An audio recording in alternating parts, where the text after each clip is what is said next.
And then the thing with Bad Boy and Death Row, it kind of just took it over the top.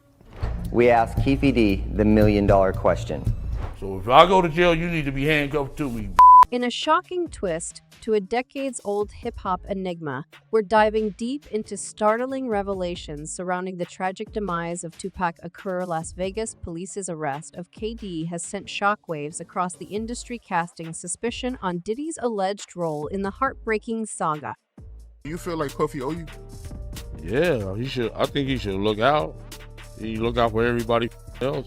You know what I'm saying? Elite audio of Keefe D spills it all. But it's not just him, even Ice Cube seems to have joined the chorus, hinting at the brewing storm. And the whispers, they've been around since the 90s. Ice Cube's not so subtle jabs. Did he have everyone talking? But he's not alone. Eminem, Suge Knight, Mace. They've all had their say-so. Who dropped that bombshell recording, and what will it mean for the hip-hop world? Undercurrent of animosity that was growing blow all the way up and look like it was a feud. As we revisit that ominous 1996 night in Las Vegas, Tupac's sudden departure doesn't just break hearts, it tears the very fabric of the rap community with rumors pointing fingers at industry insiders. The narrative takes an unexpected turn when, under the intense gaze of Las Vegas courtroom lights, Keefe D drops a bomb, pinning Diddy as the mastermind with a staggering price tag on T and Suge Knight, but with Diddy's camp calling this a baseless nonsense. What's the real story? Many people in music and Hollywood fear this guy, Diddy, as if he's untouchable, and even the Sugar Diddy. The tape obtained by the U.S. Sun allegedly featured Compton gangster Keefe D, real name Davis, in this tape, and on multiple occasions, including in his book and social media interviews, he claims that hip-hop star Diddy seen Combs pay whopping $1 million to orchestrate the assassination of Tupac Shakur and record label boss Suge Knight. Give us anything for them dudes there, you know? Yeah. Give you anything for these guys' head? Yeah, he said it in front of all the people. I couldn't believe. This revelation sends ripples across the hip-hop industry, leading many to question the legitimacy and intent behind this claim. Was it a true account of events or a calculated attempt at infamy? He tells you, seriously, man, I need to get rid of these guys. I mean, he's looking at you in the eyes and he's like scared. Keefe D's candidness does not stop with the tape. He also detailed in his book Compton Street Legend a particular rend with Diddy in New York as they dined on Pammy sandwiches and sipped pink champagne. Diddy allegedly leaned in and whispered a grave request: "I have a couple of problems I need to be handled." Big S.E. Suge Knight and P. Keefe D, sensing Diddy's trepidation, claimed, "I'm able to smell and see fear." Puffy was full of fear. This supposed conflict, however, isn't confined to the pages of a book or lit. E-recording former gangster James McDonald, formerly known as Mob James, recounted to the U.S. some that rumors were rife at the time about Daddy and others from Death Row placing bounties on Tuck and Shook. James, a former security enforcer for Death Row Records, stated unequivocally that Diddy feared Suge. The tit-for-tat conflict between East Coast's Bad Boy Records and West Coast Death Row Records became so heated lives were taken without hesitation. Puffy put out this claim of, "You know, I'll pay $1 million dollars if you get rid of right Tupac and Suge." Tupac is now gone further, pulling back the curtain on the EPV's West Coast rivalry.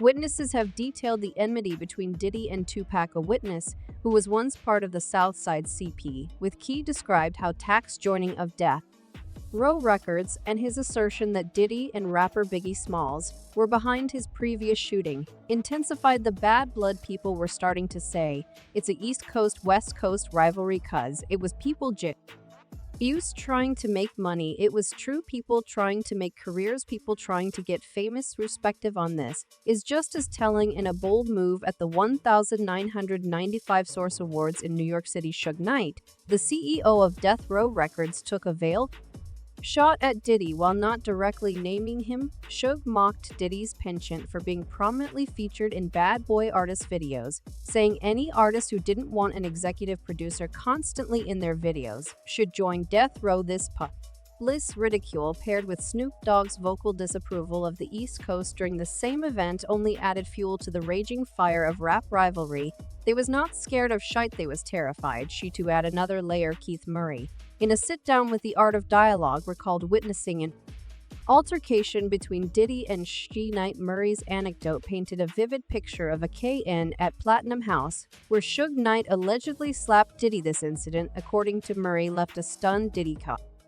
Contemplating the consequences of being too nice, and bro walked in with a cigar by himself. Lisa Key, start running the story of Diddy and Kef's acquaintance, is quite fascinating, with roots deeply intertwined in the fabric of the Compton neighborhood and its street culture. Dwayne Keefe D's life reads like a mosaic filled with shades of gray, punctuated by moments of stark black and white. Born into a sprawling family of 13 siblings, Keefe D's early life was marred by the tragic loss of his brother, shot by members of the rival East Side pirate gang. Such events, visceral and raw, served to shape his trajectory into the world of crime, gang affiliations, and eventually a long incarceration. While Keefe D's name is synonymous with affiliations like the South Side Compton CP, it's his ties to the music industry, particularly with Death Row Records, that paints an unexpected layer in his life. His association with Harry O, a pivotal figure behind the inception of Death Row Records, bears testament to the unexpected turns of his life. Keefe D's pivotal role in connecting Harry O with EE, hinting at what could have been an alternative leadership for Death Row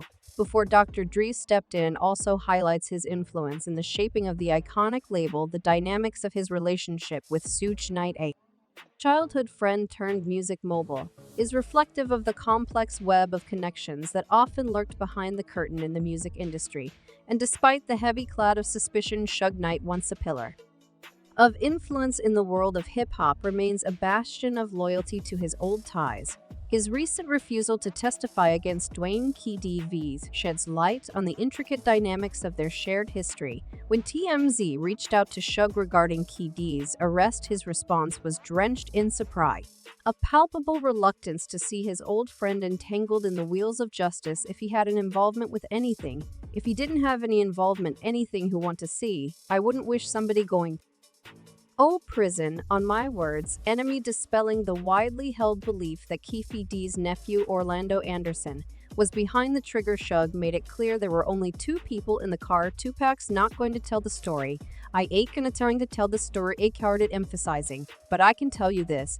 Never had nothing bad to say about Orlando because he wasn't a shooter, it wasn't Anderson. So that's all I got to say about that part. This conviction is further buttressed by an anonymous witness who claimed weeks prior to Keefe D's arrest that the shooter was indeed DeAndre Big Drew Smith, and when pressed about the possibility of being summoned to testify, Suge Knight's stance was unwavering by either side. You will not comply, you will not testify. Do I have that right? I wouldn't go.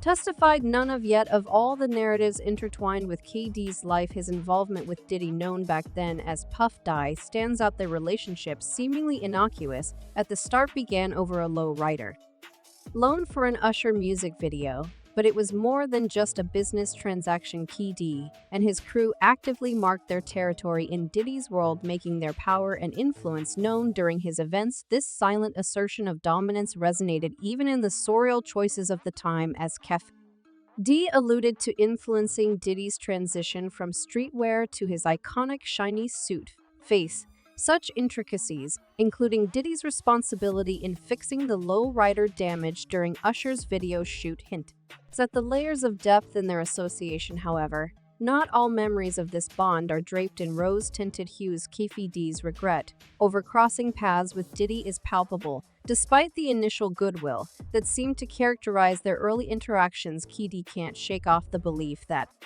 this relationship in part ensnared him in the heart-wrenching narrative surrounding Tupac's demise. If I wouldn't have ever met him, I wouldn't have ever been involved in this mess, Keefe asserted. He lamented the fracturing of empires that ensued in the aftermath, pointing out how Diddy emerged unscathed, while others bore the brunt in a game where alliances were as fluid as the beats they danced to. Keefe D feels Diddy see you in why maneuvering pitched factions against each other. Recent developments have added to Keefe D's anguish. Decades after Tupac's demise, the spotlight has turned back onto him. The discovery of bullets in a property tied to him has reawakened interest in the case, casting shadows of doubt and Suspicion while the verdict is still out and forensic tests underway, the echoes of the past continue to haunt Keefe D. And now back to the main topic. Ice Cube's anguish over the unsolved mysteries surrounding Tupac's demise is palpable. Who Tupac and Biggie, and I think both of these dudes were assassinated in some kind of way more Biggie than Tupac. In a candid conversation with Chris Ko for News Nation, the legendary rapper from NWA expressed deep dismay at the sluggish pace of the investigation, especially when the world has been in the dark for over a quarter of a century about the events leading up to that fateful night in Las Vegas. Seems like it's 30 years too late, Ice Cube lamented, underscoring a collective sentiment that the truth, whatever its nature, is long overdue. His frustration is further amplified by comparisons to other high-profile cases, pointing out how swiftly the perpetrator behind John Lennon's assassination was apprehended for Tupac's demise to be, somewhat unsolved. As well as Biggie's is just a shame. CU Polly remarked, Tupac being killed, Biggie being killed was just a wake-up call for the whole industry. Insiders have whispered about what has been an open secret in a tight-knit world of hip-hop. Many were well aware the alleged deal between D and Keefe D. Ice Cube, never one to mince words, has been particularly vocal in private gatherings about the seeming injustice of it all. While others are either no longer with us or are in prison, Diddy has become a billionaire and is free, he would often say, echoing the sentiment that some big names remained untarnished. Despite the swirling allegations, this sentiment mirrored the recent revelations of Keefe D's involvement, whose ties to the case have resurfaced in an eerie manner for many, especially the legends of the hip-hop world. The quest for the truth isn't just about solving a crime, it's about laying to rest a chapter that has cast a shadow over the industry for too long. As Ice Cube pointed out, we have heard the absolute whole truth when it comes to Tupac's demise. Only time will tell if the echoes of the past will finally be silenced with undeniable truth. As we unravel this hip-hop mystery, we're left pondering, was Diddy truly involved in Tupac's tragic demise, or is Keefe D seeking fame? How do these claims change your view on hip-hop legends? Share your thoughts in the comments. Thanks for tuning in, and until next time, stay on the Grove. Farewell.